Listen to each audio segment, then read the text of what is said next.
nga wala karon. And we can't have, I was planning to have your pre-fi tomorrow, pero I understand you still have to study for your upcoming exams. So what I'm going to do is, sa inyohang midterm nga exam, dito na kukuhaon ang inyohang pre-final nga score.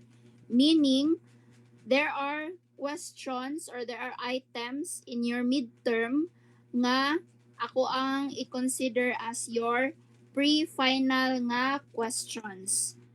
So, because we lack time naman for another quiz or for your last quiz, kay ugma pa man ako ma-discuss ang last nga topics to be included in your midterm. Okay? So, again, you have to study well for your midterm kay nakasalalay po danha ang inyong pre-final nga exam. Okay? Sige. So, yes, Joshua? Ma'am, regarding sa exam, ma'am, multiple choice, ma'am, or like word problem siya, ma'am? It's composed of multiple choice and naay word problem. Of course, this is calculus, so naay solving. So, multiple choice man siya, naay po solving. There are also other items nga wala naka multiple choice ang answer because I will base your points sa inyong solution and final answer. Also, during your exam, again, your exam is on Saturday, 8 to 11 a.m. You have to buy booklet, exam booklet, before you go to your exam room, which is in building 28. I believe you already know unsa mga room per section. So, you have to be in building 28 with your booklet and calculator. Okay, walay maghinulamay og calculator. Wait lang.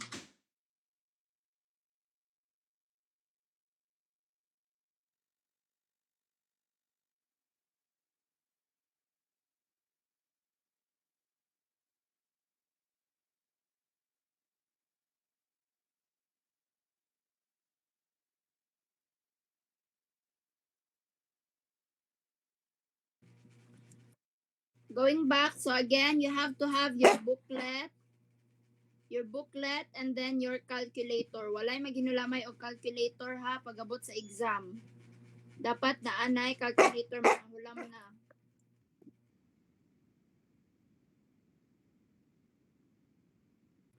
Your booklet, makapalit mo ana I think sa SEIA office. I'm not so sure yet ipawtana sa nako, but before we used to buy it sa SEIA nga org office. So try asking sa org office or basin sa iipod nga office, department like your CSC nga office, student org ninyo, I think naa po dito. Ask na lang mo if maka-ask mo karon if naa mo sa school. Okay? Sige, so let's start our class. I will be sharing my screen. This time, I will be using a digital board.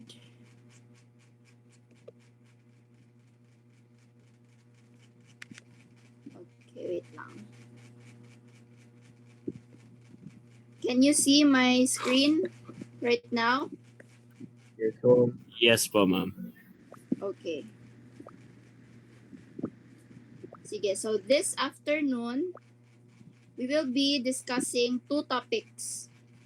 High order differentiation and word problem that is about velocity and acceleration. So our first is high order differentiation. Does anyone have an idea on saan ang high order differentiation?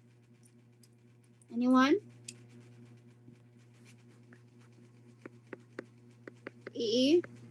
Wala?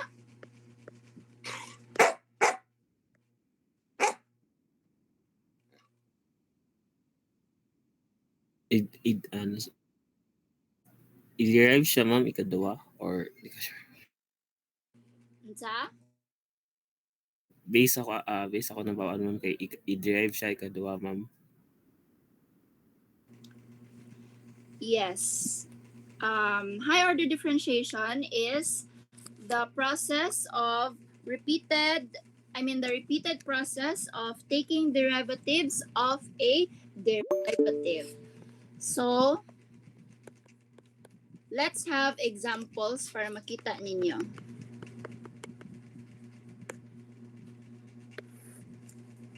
Sige, so let's say we have y equals 2x sine x. Find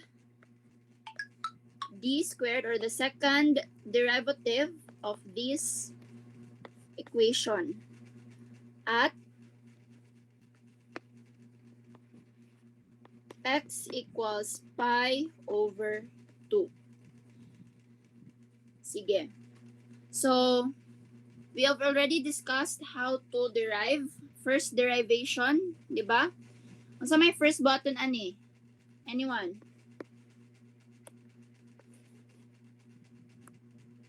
Anyone?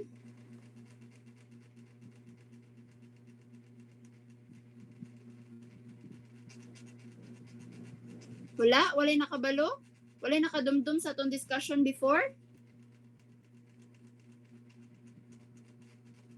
Hello? Napa ba kayo students?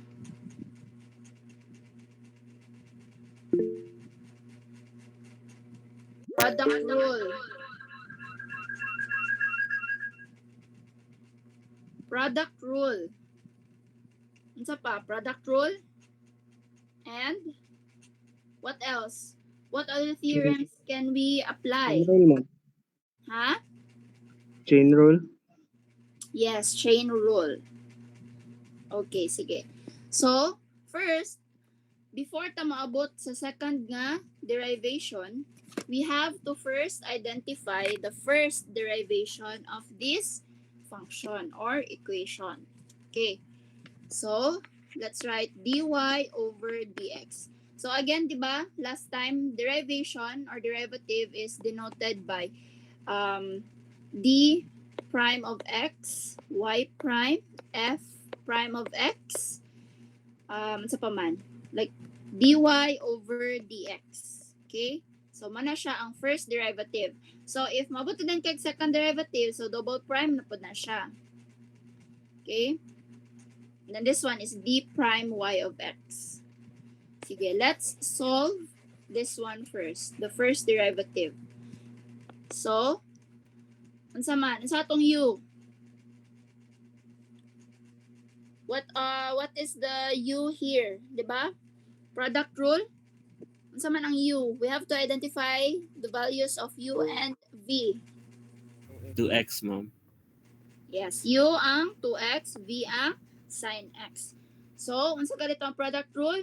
U dv plus v du. Okay? Sige, so u, sige ka, palong akong pen, wait lang. So u, 2x times, pila man ang dv. Sige, dire na to isulat. Du is equal to pila? 2. 2 How ma'am. about dv? Cos Cos x. Cos. Cos x times 1. Okay, because chain rule. Diba? Sige, so let's write it here. U times dv cos x times 1.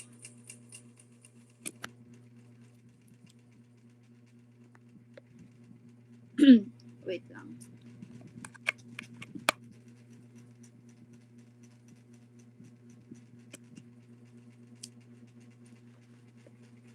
Cos x times 1.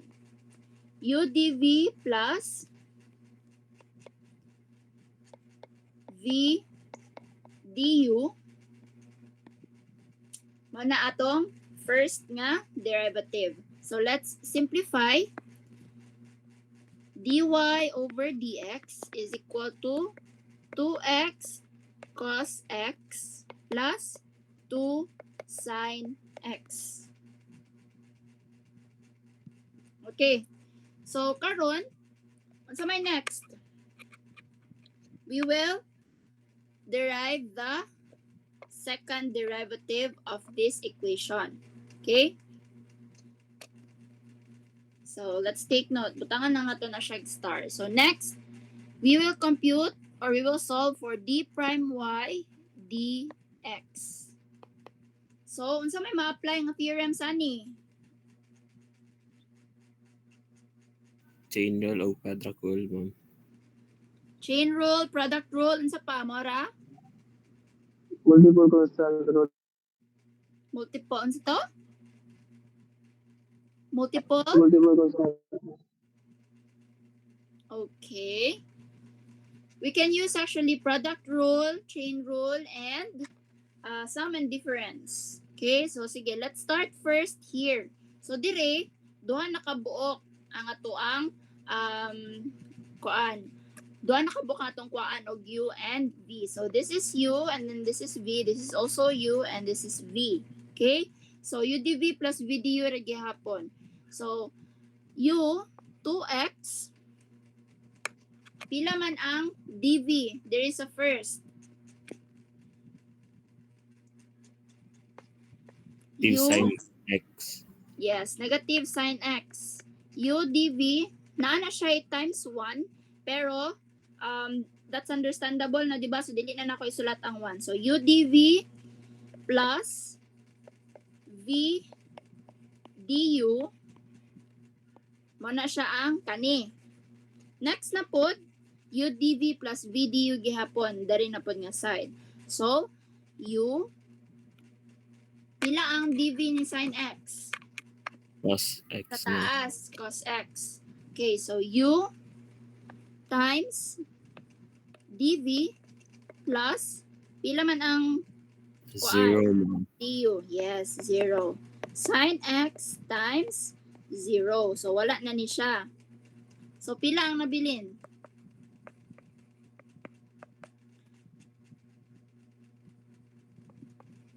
This is actually 2x di ay, mali kong sulat. 2x. So, this becomes negative 2x sin x 2x sin x plus 2 cos x plus 2 cos x. Combine these two, it becomes 4 cos x, ma'am. 4 cos x. So, our d prime y over dx is 4 cos x minus 2 sin x.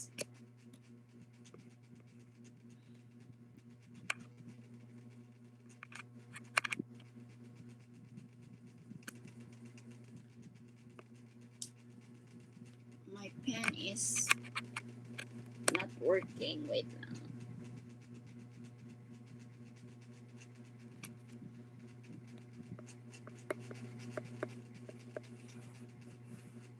So therefore, this is our second order derivative.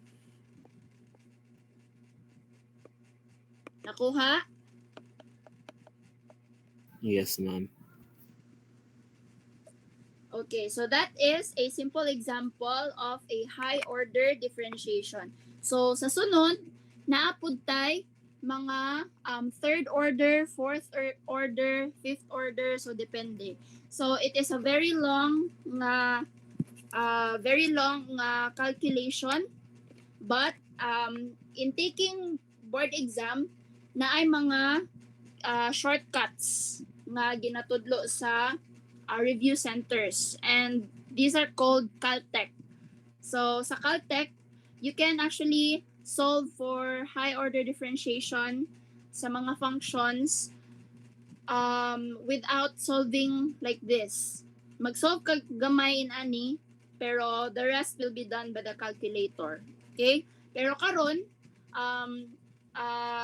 dili na ko i-encourage nga magamit mo Caltech even if maybe some of you already know kung unsaon paggamit ang Caltech. Okay? So, in your exam, walay mag-Caltech ha. Use this koan. Use the solution that I taught you. So, karon, we already have the second order derivative, ang iyahang equation. Pero, wala pa ta kabalo kung pila ang iyahang value at pila gali to ang iyahang giingon. X is Pi pi over 2. over 2. So, sige, ato sa i-move.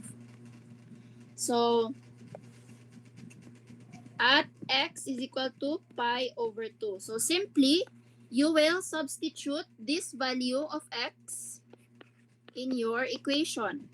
So, 4 cos pi over 2 minus 2 sine pi over 2. So, pila man ni si cos pi over 2 og sine pi over 2.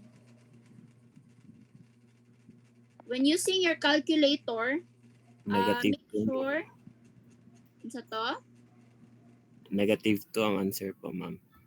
negative 2. Are you sure?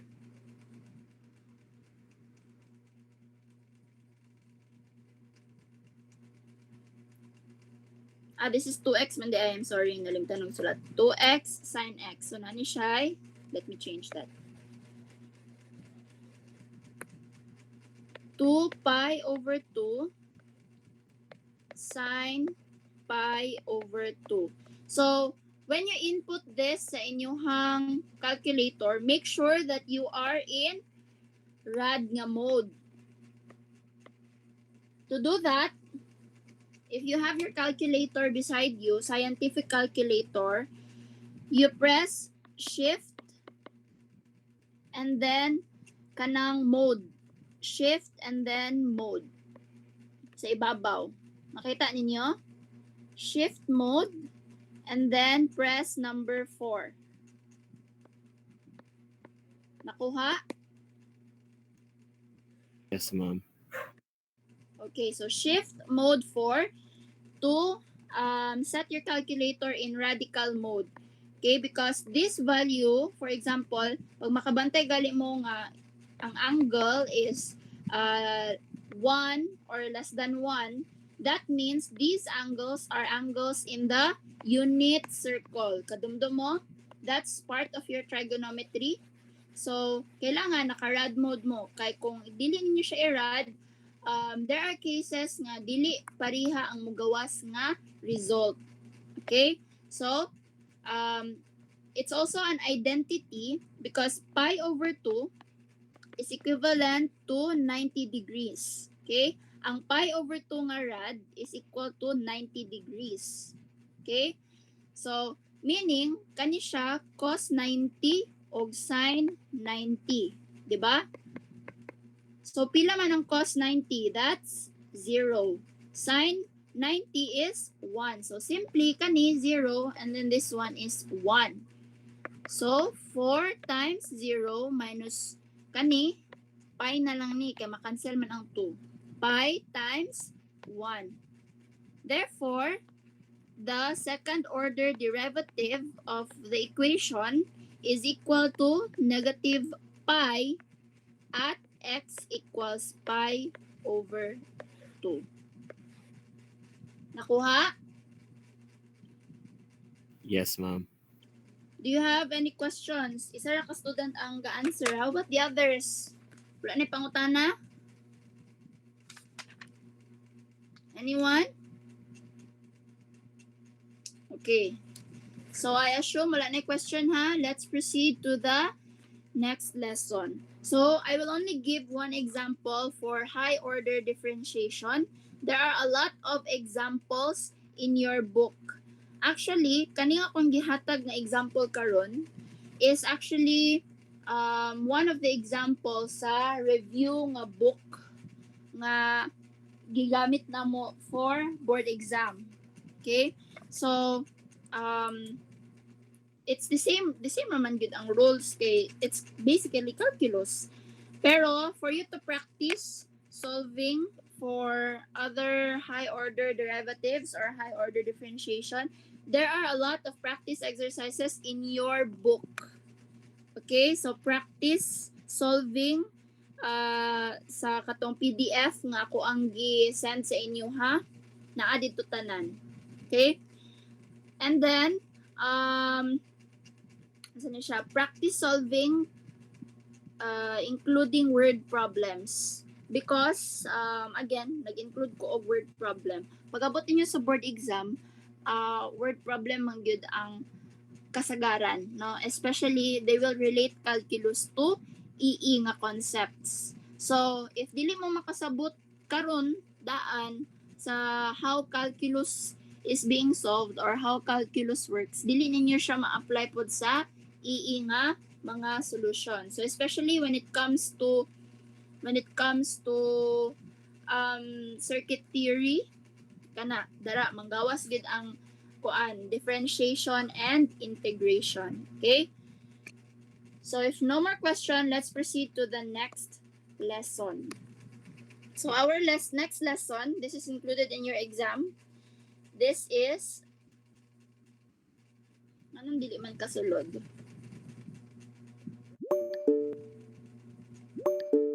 unsa ning unverified, wala mo sa kuan. I think dili mo diretso makasulod because wala mo nagsulod using the Google Classroom. I told you nga sa Google Classroom mo moagi para dili na ko need mag-admit. Dili na nako na ma-monitor because I am using the screen.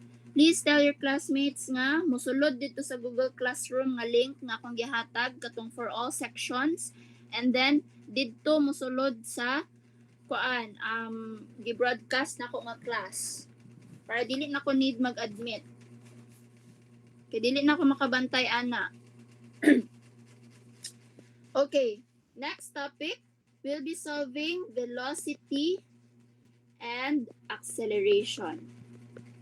Kani nga type of problem daghan kaayo ni sa board exam.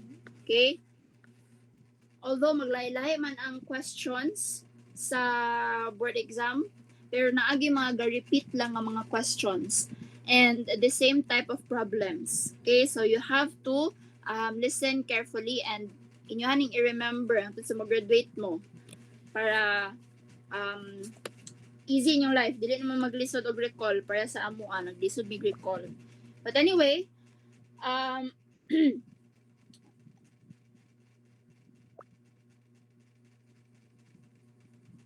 okay. Anyway, so let's start with this topic, velocity and acceleration. So, unsa din ang velocity? Unsa pud ang acceleration? Anyone? Unsa ang velocity? Unsa pud ang acceleration? Manawag ko be kay murag naka-off cam tanan. And then ang uban naara sa chat. So let's see kung kinsa ning mga students nga naa dinhi.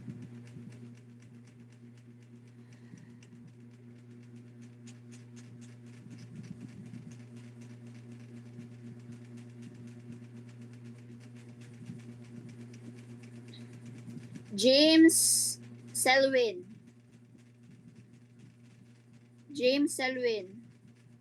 Nanadan ng leave o kay nanawag nako. Ma'am, James Selwyn, asa ang velocity and acceleration? ma'am, velocity is the rate of change of displacement. Acceleration is the rate of change of velocity. Okay. Yes. Thank you, Google. Sige. So, that's correct. Please mute again, James. So, that's correct, no? Velocity is the rate of change of displacement. And acceleration is the rate of change of velocity. So, unsaon man na siya pagsulat in terms of sa calculus or sa mathematics nga manner. So, iba rate of change, dependent ang rate of change sa unsa. Diba? Mag-change man. To find velocity, we have to compute for the rate of change of displacement. But rate of change based on what? Anyone?